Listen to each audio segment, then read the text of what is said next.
Okay, here we are, Matthew Russell Lee, Inner City Press, here at the Southern District of New York Courthouse. Today, Monday, June 23rd. It's day 28 of the U.S. versus Sean Combs trial. We're getting right down to it. Today should be the resting of the U.S. case. On Friday, there was the last of their substantive witnesses, Brendan Paul.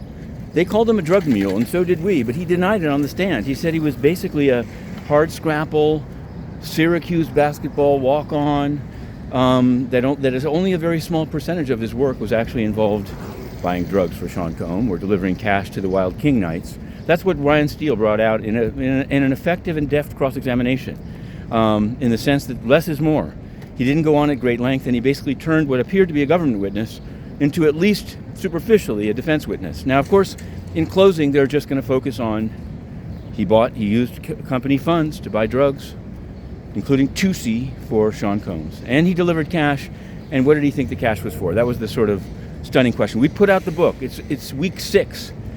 Week 6, Drug Mule to Juror Rules. It's on Google Play. It's in an audiobook format, and we're going to do week 7. This week should be power-packed. Why? Because after the government rests today, the defense case. Now, we thought it was going to be long, but it's going to be short.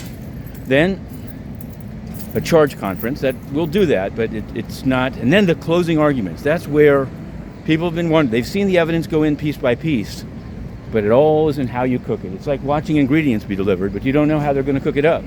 I sometimes wonder. I think the jurors may be as interested in the ingredients delivery because it took so long, rather than the final preparation. But we will be covering that, and whether they can get to a verdict before July 4th is unknown at this time. Now, of course, there's big news in the world. We'll start just as a follow-up. Kilmar Garcia. He was ordered released by a judge in the Middle District of Tennessee on Saturday, I believe. Sunday, the appeal was filed. We just tweeted about that this morning, and we'll be covering it. Seems there's another way they could try to keep him in through an immigration judge, but that also didn't work in the case for them, in the case of Mahmoud Khalil. So we'll have to just see how that goes.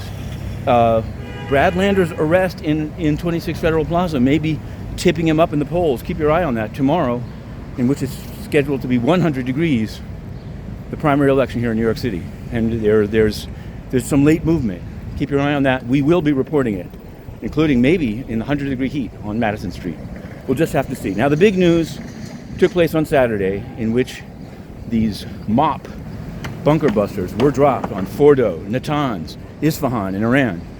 And yesterday we covered the UN Security Council's meeting without being able to go into the building because Antonio Guterres, the Secretary General, is so corrupt in terms of trying to conceal his links to these various tyrants around the world that we exposed while there. We're unable to go in, and they refuse to answer our written questions, even as we have scoops about Volker Turk and the mission in South Sudan.